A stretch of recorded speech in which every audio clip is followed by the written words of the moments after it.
La chronique du jour. La chronique du jour. Jérôme Carlos. Bonjour. Quelle différence y a-t-il entre le hautement social et le hautement humain? Le premier endosse, sous la forme d'une promesse ferme, un pan de la politique de développement annoncée par le chef de l'État, le président Patrice Talon. Priorité est ainsi donnée au bien-être du citoyen. Le second est de notre invention. Il met l'homme au centre. Ainsi, le hautement humain, au-delà du citoyen, cherche à soulager l'homme d'un mal-être, synonyme d'un malaise, qui le porterait à se sentir mal dans la société, incapable d'y trouver un point d'équilibre. Le hautement social ambitionne d'assurer le bien-être, mettre par exemple à l'abri de la faim et de la nécessité. Le hautement humain vise à protéger contre un mal-être lié à des blessures et à des souffrances morales. Il reste que le social et l'humain ne s'opposent point. Un pont rapproche et unit les deux. Ne cherchons-nous pas souvent des solutions humaines à des problèmes sociaux? Cantonnons-nous au hautement humain? Et voici, à titre illustratif, quelques exemples. Nombre de nos frères et sœurs, malades mentaux, encombrent nos rues. Ils étalent au vu et au su de tous, mais dans l'indifférence générale, la misère humaine. Une telle indifférence rend compte du peu de respect que nous témoignons pour l'être humain. Et pourtant, nous dissertons à perdre haleine sur l'amour du prochain, sur l'homme, vu comme le temple de Dieu, ou tenu pour la mesure de toute chose. Cette indifférence établit la preuve formelle que nous nous sommes blindés contre toutes les formes de souffrances humaines. Le spectacle piteux et quotidien de ces souffrances ne nous émeut pas, ne nous émeut plus. L'habitude a sur nous les effets anesthésiants d'un puissant narcotique, de quoi rendre le mal inodore, incolore, invisible. Sur un autre plan, les femmes ont profité de l'occasion offerte par la journée du 8 mars pour étaler au grand jour des cas de violence faites aux femmes.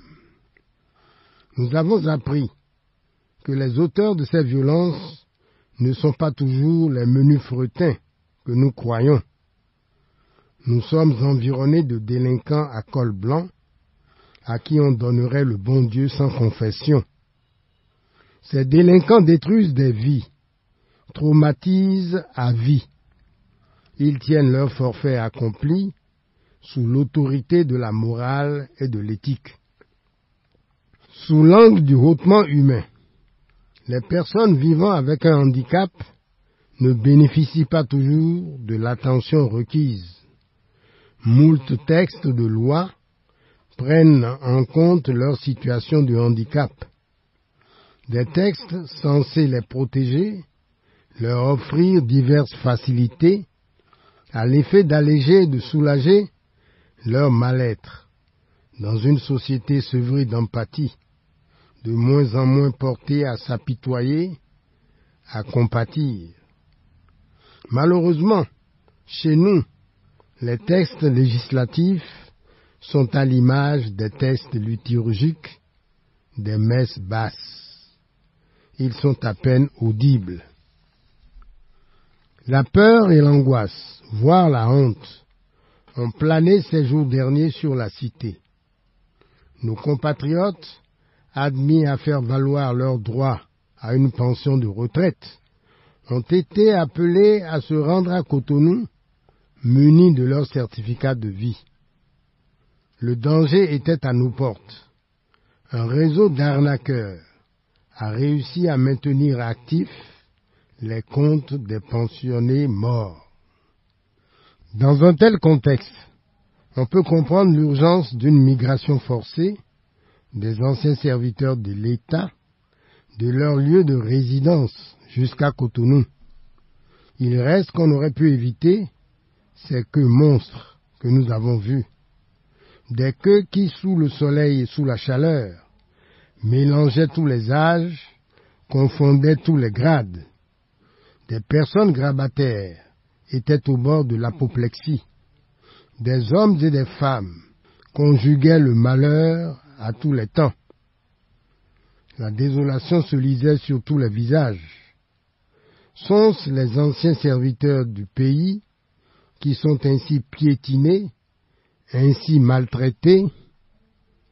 Évitons de soumettre nos compatriotes à des souffrances inutiles. Disqualifions le dicton selon lequel l'homme est un loup pour l'homme. Réveillons nos ressources du cœur et de l'esprit.